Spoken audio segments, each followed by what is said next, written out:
I believe the reason you clicked this video is because you're tired of the cowardice when it comes to preaching the gospel. Each time you're faced with someone, there is a fear that gets to you, especially now in America where you standing for Christ equals killing you. There is no safety anymore. Your faith would really be in jeopardy, and you need to be strengthened in order to push through with the word of the Lord. You're not alone. I used to be there before.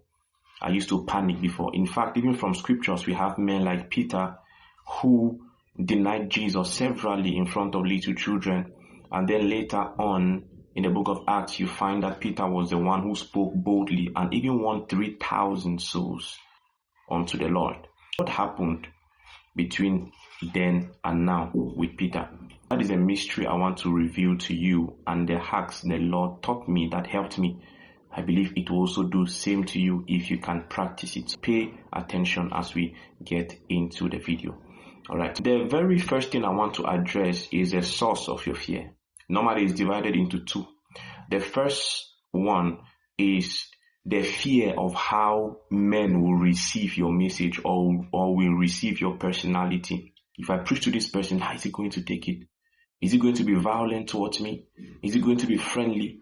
That limbo, that balance, that gap keeps you at a place of confusion. And wherever there is confusion, boldness cannot be built. Because James said that a double-minded person can never receive from the Lord. What is double-mindedness? Uncertainty. So it is an act of faithlessness, and it cripples boldness. The second aspect is your fear of how people will see you, your close ones, your relation, and all of that.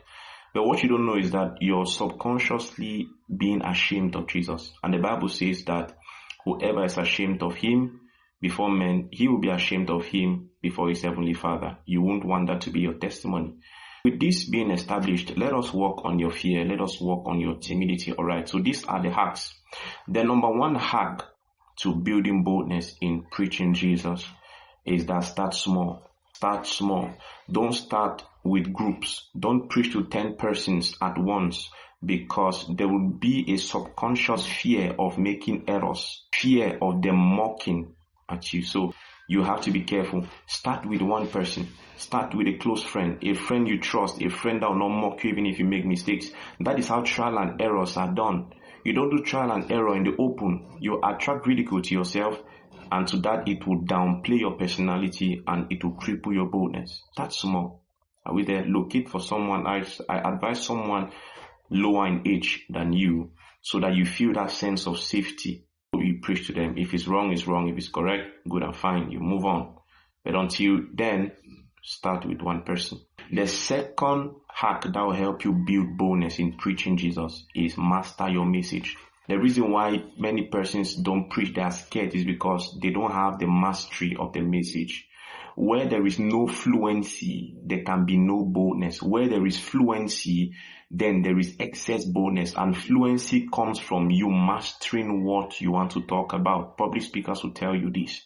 All right. The same way there is someone who can teach chemistry very well, teach biology very well, but when it comes to the word of God, they cannot deliver. Why? Because they have a mastery of chemistry and biology, but they do not have the same when it comes to the word of God. Build knowledge in the word of God. Cram your message. Cram it. If you can't understand, cram it word for word, line for line, so that when you meet somebody, you just pour it to them like a bomb and they ask them to give their lives to Christ. You'll notice a drastic change between preaching what you know and crammed and preaching what you're yet trying to understand. There's a very big difference, and the difference will be in your fluency, and that lack of fluency will cripple your boldness. The next hack that will build your boldness in such trying times as it is now in America is that pray for boldness. You see, the disciples went to preach about Jesus and they were flogged. Fear gripped them despite them having the Holy Spirit. They became afraid. What happened? When they returned, they went into the upper room and they engaged prayers. And the next thing that happened was that the building shook, and the Bible says that they were all filled with the spirit of boldness. There is a spirit of boldness that comes to every man who prays. In case you're scared of preaching, in case someone's face intimidates you, in case you're shy or something like that, there is a place called prayer. That place helps any man to live from a charlatan to a champion. Try prayers.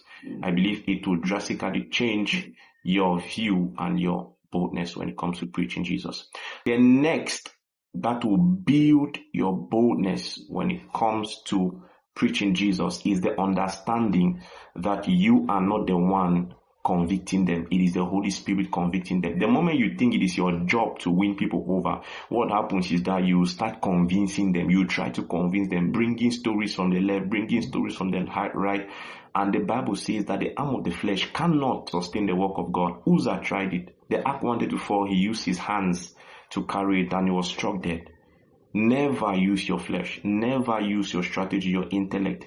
If you must work with a strategy, it should be born from the Spirit of the Lord. Because the Bible says that it is the Spirit that convicts the world of sin, not you. Give place to the Holy Spirit. Allow him do the job. Don't carry on your shoulders what is meant to be carried by the Holy Spirit. You can't carry God, like you will crash.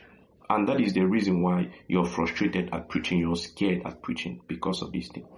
All right.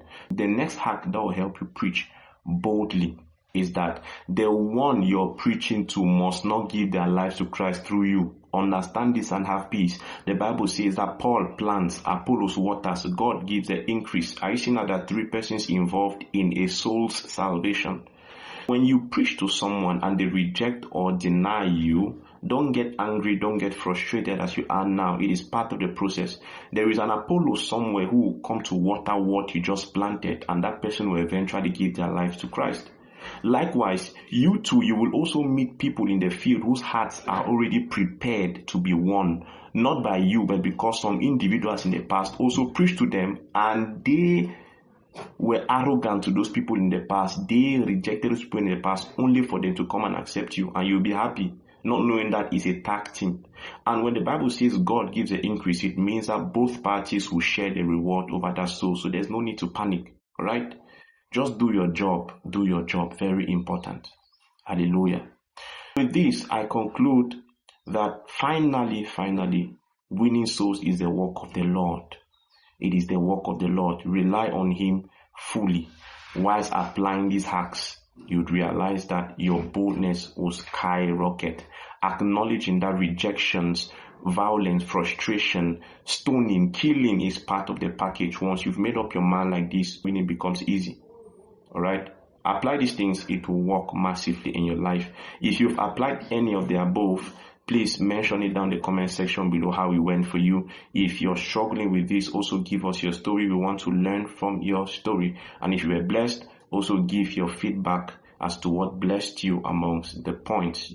God bless you. Please help me like this video. Subscribe if you love spiritual contents like this. And if you're looking for an online pastor or a mentor, feel free to reach out to me. I run this page, Everyday Faith Unlocked with Pastor Steve. I can't wait to hear from you. The Lord richly bless you. I love you, but Jesus loves you more. I can't wait to have your evangelistic testimony. Go preach, win the lost, make Jesus proud by being bold. In Jesus' name, amen.